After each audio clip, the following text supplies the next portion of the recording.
जय हिंद साथियों, नमस्कार। स्वागत है आप सभी का आपके अपने YouTube channel Galaxy of education पर। साथियों, आज से हम सभी क्लास 12th की फिजिक्स स्टार्ट कर रहे हैं, जिसमें हम सभी आपके फर्स्ट चैप्टर यानी कि विद्युत आवेश एवं उसका क्षेत्र पढ़ने वाले हैं ना। जो आपका फर्स्ट चैप्टर है अकॉर्डिंग टू एनसीईआरटी, विद्युत आवेश एवं उसका क्षेत्र, उसको डिस्कस करने वाले हैं। तो आज उस चैप्टर की आपकी यह इंट्रोडक्टरी क्लास है, यानी कि इस क्लास में हम सभी यह जानेंगे कि क्या होता है विद्युत आवेश, है ना, और क्या होता है उसका क्षेत्र। आज हम उसका इंट्रोडक्शन करने वाले हैं, है ना। तो सबसे पहले यहाँ पर आ रहा है स्टूडेंट की विद्युत, है ना, यानी कि विद्युत यानी कि इलेक्ट्रिसिटी। स्टूडेंट अब आप आ गए हैं क्लास 12th में, तो अब आप सभी को हिंदी के साथ साथ कुछ इंग्लिश वर्डों को भी, उनका जो इंग्लिश वर्ड होता है उसका भी आप लोगों को ध्यान में रखना होगा। यानी कि आपको उसकी जानकारी होनी चाहिए कि यदि आपसे इंग्लिश में पूछा जाए कि इलेक्ट्रिसिटी क्या होती है, तो इलेक्ट्रिसिटी का मतलब होता है विद्युत। तो आइए देखते हैं आपके जो फर्स्ट टॉपिक है उसमें पहला ही नाम क्या आ रहा है, विद्युत। तो हम पहले समझते हैं कि क्या होती है विद्युत, क्या होती है। तो साथियों, विद्युत क्या है कि भौतिक विज्ञान की यह एक शाखा है ना। भौतिक विज्ञान की वह शाखा जिसके अंतर्गत हम आवेश, है ना, जो आपका आवेश है तथा आवेश से संबंधित जितनी भी घटनाएं होती हैं उनका जो अध्ययन किया जाता है उसको विद्युत कहा जाता है। जो आपका पदार्थ होता है स्टूडेंट, पदार्थ की दो मूलभूत यानी कि दो मूलभूत गुण होते हैं। एक गुण होता है उसका द्रव्यमान तथा दूसरा जो उसका गुण होता है वह होता है आवेश, है ना।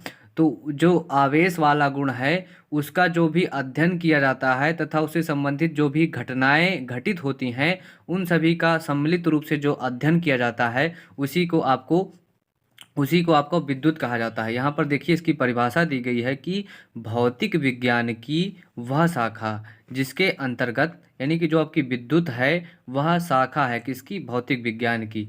भौतिक विज्ञान की वह शाखा जिसके अंतर्गत आवेश तथा आवेश से संबंधित घटनाओं का अध्ययन करते हैं उसे हम विद्युत कहते हैं, है ना। तो जो आवेश है तथा उससे संबंधित जो भी घटनाएं हैं उनका जो भी अध्ययन किया जाता है उसे विद्युत कहा जाता है। बात आती है कि विद्युत कितने प्रकार की होती है ना, यानी कि काइंड्स ऑफ विद्युत। जो आपने विद्युत पढ़ा उसके कितने प्रकार होते हैं। तो आपकी जो विद्युत है इलेक्ट्रिसिटी, इलेक्ट्रिसिटी जो है आपकी वह दो प्रकार की होती है। एक होती है आपकी स्थिर वैद्युत, एक होती है गतिक वैद्युत, यानी कि स्थिर वैद्युत। यहाँ पर देखिए नाम से ही पता चल रहा है, स्थिर यानी कि कोई भी पदार्थ रुका हुआ। वैद्युत का मतलब हमने क्या बताया कि आवेश से संबंधित अध्ययन, और यहाँ पर क्या लिखा है, स्थिर, यानी कि जब स्थिर आवेश के बारे में अध्ययन किया जाता है तो उसे स्थिर वैद्युतिकी कहा जाता है। और यहाँ पर देखिए गतिक है, उधर लिखा है विद्युत। विद्युत का मतलब होता है आवेश, है ना, अभी अभी हमने पढ़ा। तो जब गतिक अवस्था में आवेश का अध्ययन किया जाता है तो उसे गतिक विद्युत कहा जाता है ना। यानी कि जो आपकी स्थिर वैद्युत है इसे आप लोग इंग्लिश में क्या कहेंगे, तो जो आपकी स्थिर वैद्युत है इसे इंग्लिश में इलेक्ट्रोस्टैटिक्स कहा जाता है। तथा जो आपकी गतिक विद्युत है ये आपकी इलेक्ट्रोडायनेमिक में आ जाती है, यानी कि डायनेमिक, डायनेमिक मतलब मोशन, यानी कि कोई भी वस्तु जब गति अवस्था में होती है तो फिजिक्स में उसे डायनेमिक कहा जाता है ना। तो जो आपकी स्थिर वैद्युत है इसमें क्या है, जो आपका चार्ज है वो रेस्ट पर होता है, यानी कि इसमें चार्ज आपका स्थिर अवस्था में बना रहेगा। तथा जो आपका गतिक विद्युत है इसमें देखिए नाम से ही पता चल रहा है गतिक, यानी कि जो चार्ज होगा वो आपका मोशन में होगा, यानी कि वो चार्ज गतिक अवस्था में बना रहेगा या विद्यमान होगा। तो आइए जो आप देखते हैं कि क्या होती है इलेक्ट्रोस्टैटिक्स, है ना।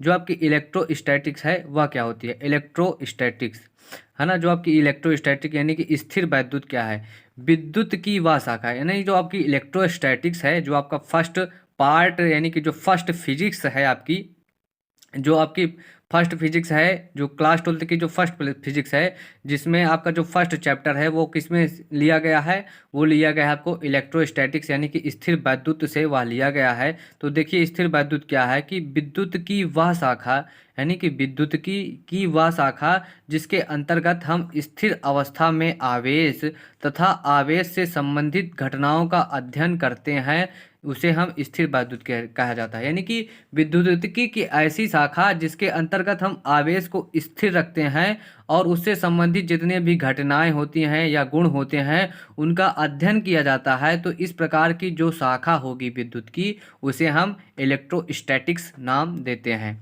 है ना। तो आप ये देखिए जो आपकी गतिक विद्युत है, यानी कि जो गतिक विद्युत है, यानी कि गतिक विद्युत को हमने क्या कहा था, जो आपकी गतिक विद्युत थी उसे हमने क्या कहा था, वो आती है हमारी इलेक्ट्रोडायनेमिक में। गतिक विद्युत यानी कि विद्युतिकी की वह शाखा, है ना।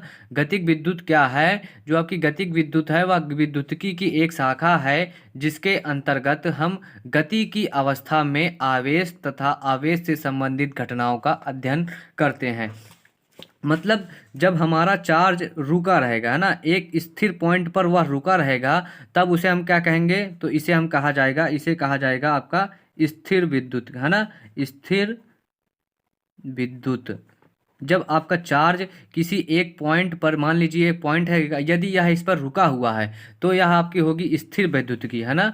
और यदि यह चार्ज अभी गति अवस्था में, यानी कि जो गति अवस्था में आ जाए, जब चार्ज आपका गतिक अवस्था में आ जाता है तो इस प्रकार की जो भी विद्युतिकी की शाखा होती है उसे हम लोग गतिक विद्युत कहा जाता है। तो ये थी आपके इंट्रोडक्शन की क्या होता है विद्युत और क्या होती है स्थिर विद्युतिकी तथा गतिक विद्युतिकी।